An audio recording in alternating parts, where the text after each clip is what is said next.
तुझे खा जाऊंगी। और जहाँ तक रही चाय की बात, तो वो तो मैंने अभी तक पी ही नहीं है। ये कहकर उसने चाय की प्याली उठाई और चाय पीने लगी। चाय पीते ही, वाह बहुत ही अच्छी चाय है, बिल्कुल तुम्हारे जैसी। अरे बहू तुम खड़ी क्यों हो? तुम्हें कहा है ना मैंने बैठने के लिए, बैठो। जी माँ जी, कहिए आप मुझसे क्या बातें करना चाहती थी?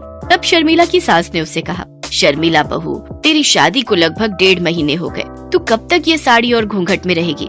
मैं समझी नहीं माँ जी।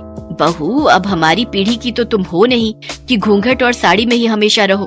तुम आज की पीढ़ी हो, तुम सलवार सूट पहन सकती हो घर में, मैं कुछ नहीं बोलूंगी तुमको।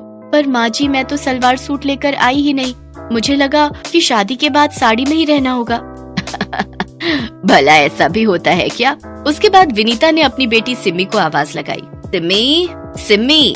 सिम्मी उस समय कॉलेज जाने के लिए तैयार हो रही थी। माँ की पुकार सुनकर वो बाहर आई। हाँ मम्मी, क्या कह रही हो? कहीं जा रही हो क्या? क्या मम्मी, इस समय मैं कॉलेज जाती हूँ ना, पर आज तो संडे है ना।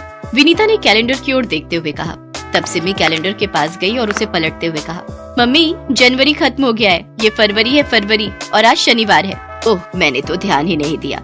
अच्छा ये तो बोलो कि तुम मुझे बुला क्यों रही थी? सिम्मी बेटा, वो तुम्हारे पास 3-4 सूट के कपड़े पड़े हैं ना, जो पिछले महीने खरीदे थे। हाँ माँ है तो। सुनो ना, वो तुम भाभी को दे दो, वो उसे राजू टेलर के पास जाकर सिलवा लेगी। तुम्हारी भाभी के पास एक भी सूट नहीं है।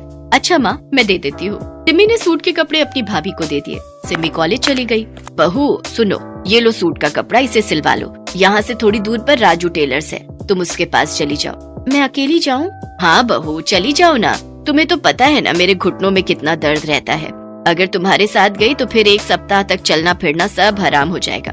शर्मिला सूट का कपड़ा लेकर राजू टेलर्स के पास गई। राजू ने उसे देखा तो, ये कौन देहाती हुस्न की परी आ रही है? घूंघट वंगट निकाल के पहले तो इसे